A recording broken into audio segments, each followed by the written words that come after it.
하나님의 사람이라는 제목으로 함께 말씀을 나누고자 합니다.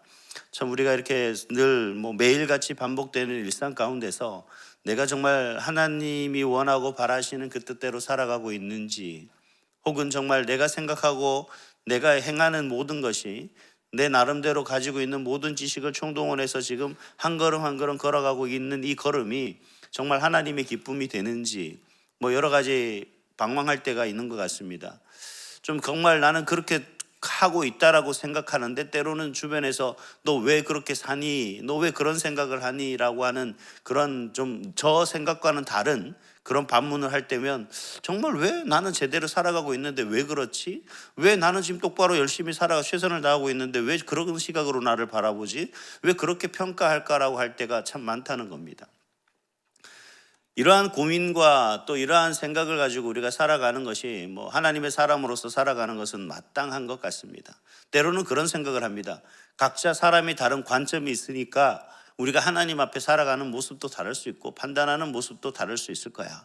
물론 우리가 하나님의 일을 하는 건 각자 주신 달란트가 있고 또 하나님께서 각자 주신 많은 여러 가지 우리에게 주신 사명들이 있으니까 그 사명을 감당하기 위해서는 각자 다른 길로도 갈 수 있는 것이다, 이렇게 생각할 수가 있습니다.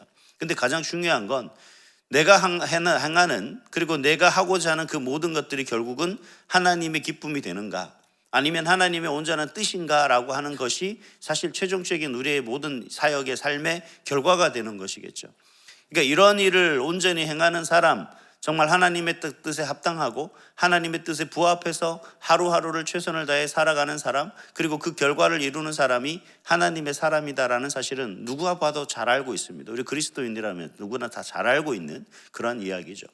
자, 그렇다면 여러분, 과연 우리가 하나님의 사람이다라고 했을 때 과연 내가 정말 잘하고 있는가? 또 그 모든 잘하는 것에서 우리가 어떻게 그것이 잘한다라고 내 스스로가 판단할 수 있을까 하는 부분입니다. 저도 이제 조금씩 나이를 자꾸 먹어가지만 제가 경험했던 어린 시절에는 부모님이 아무리 어떤 얘기를 해도 저는 안 들었던 것 같아요. 잘 안 들었던 것 같아요.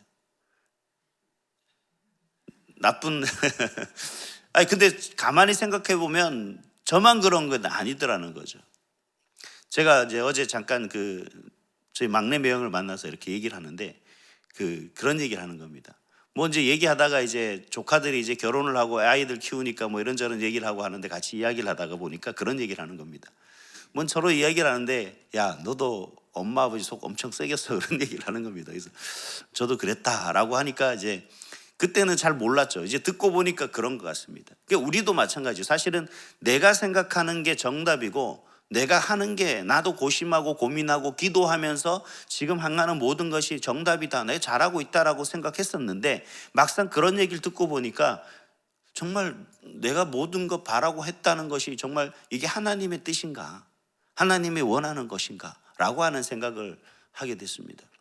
그래서 오늘 본문을 통해서 정말 하나님의 사람이라면 우리가 어떤 모습으로 살아야 하는지, 그리고 결론적으로 하나님의 사람이 과연 어떤 사람이 하나님의 사람인가를 스스로 마지막 여러분 우리 각자가 판단할 수 있는 그 부분에 대해서 결론으로 말씀을 드리고자 합니다. 먼저 하나님의 사람은 하나님의 뜻을 아는 사람입니다. 하나님의 뜻은 어떻게 알 수 있습니까? 우리가 가진 지식과 지혜로 알 수 있는 것입니까? 그렇지는 않죠.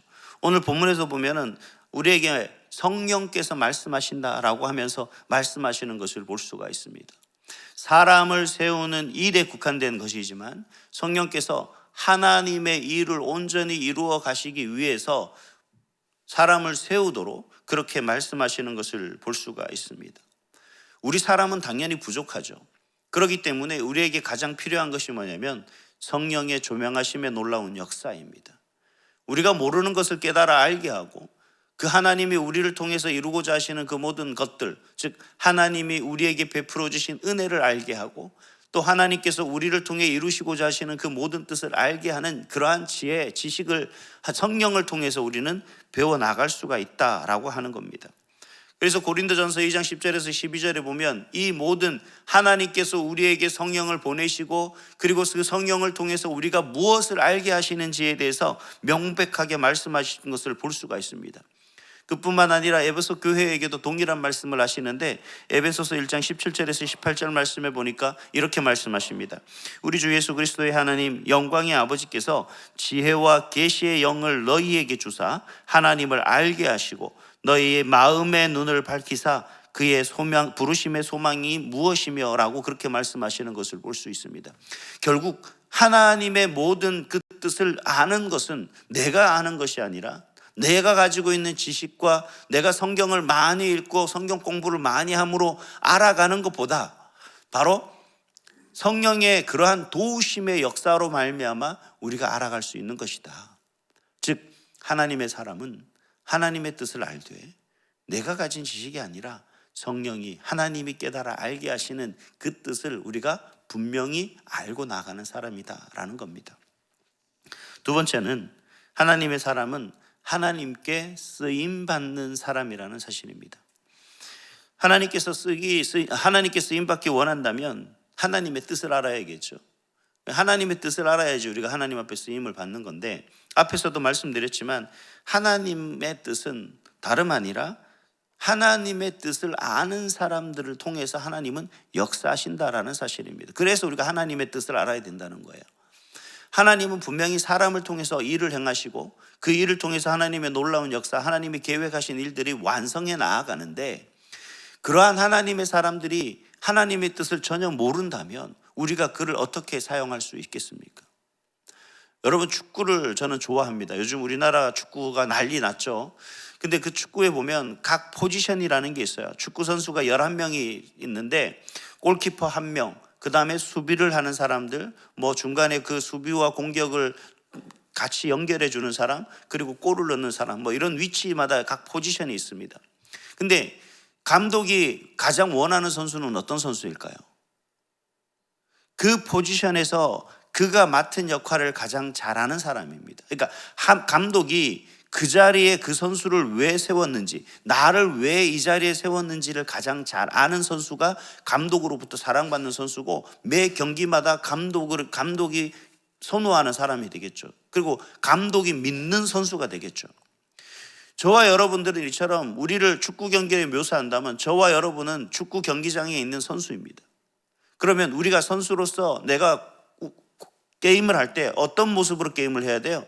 내 생각과 내 뜻과 내 판단으로서 내가 원하는 대로 하는 것이 아니라 감독이신 하나님께서 나에게 요구하시는 것이 무엇인지, 그리고 이 경기의 승리를 위해서 내가 어떤 방법과 목적을 향해서 내가 어떤 일을 내가 해나가야 되는지를 알아야만 그 경기에 내 역할을 온전히 수행할 수가 있는 거죠. 그랬을 때 어떤 결과가 일어납니까? 승리라는 결과가 일어날 수가 있습니다. 하나님께서 저와 여러분을 부르신 것은 이런 거죠. 하나님의 뜻을 우리에게 주셨는데 단순히 하나님의 뜻을 우리가 아는 것으로서 하나님께서 바라고 원하는 것이 아니라, 그런 하나님의 뜻을 깨달아 한 저와 여러분들이 그 하나님의 뜻을 이루는 일에 쓰임받는 사람이 되기를 원하신다는 겁니다. 진정 하나님이 바라고 원하는 건 바로 하나님의 뜻을 아는 저와 여러분을 통해서 하나님의 역사를 이루어 나가기를 원하신다는 거죠. 저와 여러분을 사용하시기를 원하신다는 겁니다. 그 일에 저와 여러분이 쓰임받을 수 있기를 원하신다는 겁니다.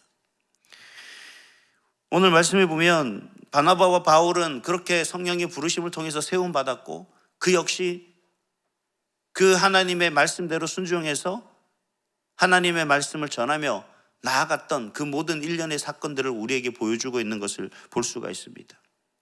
이 모든 일들이 바로 바나바와 바울을 하나님께서는 쓰시고자 했던 그러한 모습 속에서 나타나 있는 어떤 사건이고 문제이죠. 그리고 그 문제는 하나님이 역사하고 계신다는 것을 분명히 보여주고 있는 그러한 사건입니다. 여러분, 오늘 말씀을 보시면서 어떤 부분이 생각나셨는지 모르겠지만 제가 좀 눈에 보였던 부분들이 한 부분이 그겁니다. 바나바와 바울을 통해서 하나님께서는 하나님의 말씀을 전하고 증거하도록, 선교하도록 역사하시는 그 사건 속에서 딱 우리 눈에 띄는 게 뭡니까? 뭔가 모르는 문제가 발생하게 된다는 거죠. 바나바와 바울이 하나님의 말씀을 전하지 않았다면, 증거하지 않았다면 이 문제는 발생하지 않는 겁니다. 결국 이 문제의 발생은 누구로부터 비롯되어지냐? 하나님이 역사하신다는 사실로부터 비롯되어진 거죠. 그리고 그 역사한 사실 속에서 이 문제는 어떻게 됩니까? 해결되어 가는 모습을 볼 수가 있습니다.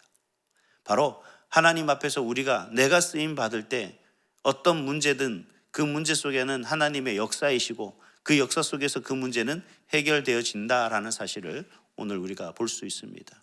여러분, 믿음으로 끝까지 하나님의 뜻을 온전히 하나님의 뜻에 온전히 쓰임 받는 저와 여러분이 될 수 있기를 소망합니다. 그래서 여러분 모든 문제가 해결되어지는 놀라운 역사를 경험하시기를 주님의 이름으로 축복합니다. 세 번째로 하나님의 사람은 성령으로 충만한 사람입니다. 9절 말씀에 보니까 바울이 성령에 충만하여라고 그렇게 말씀하고 있는 것을 볼 수가 있습니다. 여기 충만이라는 단어는 헬라어로 플레도인데 이 플레도라는 단어는 두 가지 의미를 가지고 있습니다. 첫 번째는 뭐냐면 채우다라는 의미가 있고 또 한 가지는 완수하다라는 의미가 있습니다. 이 플레도라는 단어가 가진 그 두 가지 의미 중에 우리가 무엇을 선택해야지 오늘 본문을 잘 해석할 수 있을까를 잠깐 고민을 해봤는데 여러분 이 두 가지 의미를 우리는 다 가지고 있어야 된다는 겁니다. 하나님의 사람은 성령으로 충만해야 됩니다. 다시 말하면 성령으로 우리를 내 자신 내면을 채워야 된다는 거죠. 또 더불어서 하나님의 사람은 바로 그 성령의 충만함으로 말미암아서 우리에게 맡기신 그 사명을 감당해야 됩니다. 완수해야 된다는 것이죠. 사람의 생각과 방법이 아닌 하나님의 생각과 하나님의 방법으로 그 일을 행하며 나아갈 수 있는 그런 사람이 하나님의 사람이다라는 것을 우리에게 다시 한번 해주고 있는 것입니다. 그래서 9절 말씀 이후에 보면 바울이 놀라운 하나님의 말씀을 선포하면서 그 거짓 선지자인 마술사 엘루마를 그렇게 정죄하는 모습을 볼 수 있지 않습니까? 하나님의 심판을 선포하는 것을 볼 수가 있습니다. 이게 누구의 능력이냐? 바울의 능력입니까? 아니죠. 하나님의 능력이라는 겁니다. 우리가 행하는 것이 아니라 성령으로 충만했을 때 내가 하나님의 그 놀라운 사역을 감당할 수 있도록 하나님이 나를 사용하신다라는 얘기죠. 우리가 모든 하나님의 뜻을 성령께서 깨달아 알게 하시고 그리고 내가 그 일을 쓰임받기를 간절히 원하지만 내가 성령으로 나를 채우지 아니하시고 저 성령으로 내가 그 일을 하려고 하지 않는다면 우리의 그 사역의 사명은 이룰 수가 없다라는 겁니다. 그렇기 때문에 우리는 성령으로 우리는 충만해야 된다. 그리고 그 모든 사역은 성령으로 감당해야 된다라고 하는 겁니다. 어떤 때 그런 것이 있습니다. 제가 어렸을 때 얘기를 좀 합니다. 제가 이제 그 청년 시절에 토요일마다 한 달에 한 번 뭐 이렇게 돌아가면서 교회 청소를 할 때 청년부가 청소를 하면서 처음에는 5명이 나옵니다. 근데 그 다음 달에는 2명, 그 다음 달에 제가 그 나머지 1년 중에 12분 중에 저 혼자 청소한 게 한 10번 정도 되는 것 같습니다. 처음에는 한 번은 기쁜 마음에 그래 이해하죠 이렇게 하는 마음이지만 자꾸 그러면 어떻게 됩니까? 나만 교회 다니나? 나도 교회 나오지 말까? 그럼 누가 할까? 알아서 하겠지 이런 생각이 막 들 때가 있고 화도 날 때가 있습니다. 그러면 그전에는 의자도 조심스럽게 이렇게 옮기면서 빗질을 했지만 나중에는 대충 막 퉁퉁거리면서 이제 하는 모습들이 있죠. 물론 우리가 겉보기에는 청소를 깨끗이 한 것 같습니다만 과연 그건 하나님의 일이냐라는 겁니다. 하나님이 기뻐하신 뜻이냐라는 겁니다. 그 내면에는 외적으로는 하나님의 일이라고 생각하는 것들이 그 내면에는 인간적인 반항심에서 불만과 불평으로 가득 채워진 그 모습 속에서 그 일을 한다면 과연 그게 하나님의 일일까요? 그게 기뻐하시는 하나님의 뜻일까요? 이루시고자 하시는 하나님의 계획인가요? 그렇지는 않을 거라는 얘기죠. 여러분 정말 우리가 어떤 삶의 모습이든 간에 하나님으로 충만하고 그리고 그 하나님으로 말미암아 여러분에게 주신 우리에게 주신 사명들 또 우리에게 주신 그 삶을 정말 기쁨으로 잘 감당해 나갈 수 있는 여러분이 될 수 있기를 간절히 소망합니다. 자, 그 결론으로 그렇다면 내가 이러한 모든 하나님의 일을 감당함에 있어서 과연 내가 정말 하나님의 일을 잘 감당하고 있느냐를 어떻게 판단할 수 있을까? 오늘 4절과 9절 말씀에 제가 눈길이 참 많이 갔습니다. 4절 말씀에 보면 이렇게 얘기합니다. 두 사람이 성령의 보내심을 받았다라고 그렇게 말씀하고 있는 것을 볼 수 있습니다. 또 9절 말씀에 보니까 뭐라고 얘기하냐면 바울이라고 하는 사울이 성령이 충만했다라고 이렇게 얘기하고 있는 것을 볼 수 있습니다. 결국 여러분 우리가 어떤 일을 하느냐라고 하는 것은 내가 하고 있는 것이 정말 하나님의 뜻인가라고 하는 것은 뭘로 알 수 있습니까? 바로 성령으로서 알 수 있는 겁니다. 그 성령으로 안다는 것은 다시 말하면 이거죠. 이건 내 생각으로 이 일을 주도하고 있는지, 내가 가지고 있는 사회적 경험, 세상적 지식, 인생의 그 많은 삶의 경험을 통해서 내가 이 일을 판단하고 계획하고 이루어가고 있는지, 아니면 성령이 주도하고 있는지. 이 사도행전 속에서 이 9절, 특히 9절 말씀에는 이 9절 말씀이 유일하게 나오는 겁니다. 즉 다시 말하면 성령께서 주도적인 역사심 속에서 바울을 통해서 일하고 계신다라는 것을 말씀하고 있는 부분이 유일한 부분이기도 합니다. 우리가 살아가는 내가 여러분 하나님의 사람으로서 내가 이렇게 살아가고 있습니다, 잘하고 있습니다라고 최종적인 판단할 수 있는 사람은 난데, 그 나를 온전히 바라볼 수 있는 방법은, 그래서 나를 점검할 수 있는 유일한 방법은 뭐냐면 과연 내가 이 일을 내가 주도하고 있는지 아니면 하나님이 주도하고 있는지, 그래서 하나님이 주도하셔서 내가 거기에 순종하고 따라가고 있는지, 하나님의 뜻이 있는데 내 생각을 앞세우고 내 모든 경험을 앞세우고 주도해 나아가면서 모든 것을 내 마음과 생각과 뜻과 의지로 그 일을 해 나가고 있는지가 바로 우리의 모든 사역 속에서, 삶 속에서 내가 잘 살고 있는지 잘하고 있는지를 판단할 수 있는 시금석이 되는 겁니다. 여러분, 하나님의 말씀을 우리가 듣고 배우고 익히는 가운데서 그 말씀을 우리의 삶에 항상 앞서 세워서 하나님의 말씀이 우리를 이끄시도록, 그리고 그 이끄심에 우리가 순종하며 나아가는 삶이 진정한 하나님의 사람의 삶인 줄 믿습니다. 그러한 사람의 삶을 통해서 하나님의 기쁨이 되고 온전히 하나님의 뜻을 이루는 진정한 하나님의 사람이 되시기를 간절히 소망합니다. 기도하겠습니다.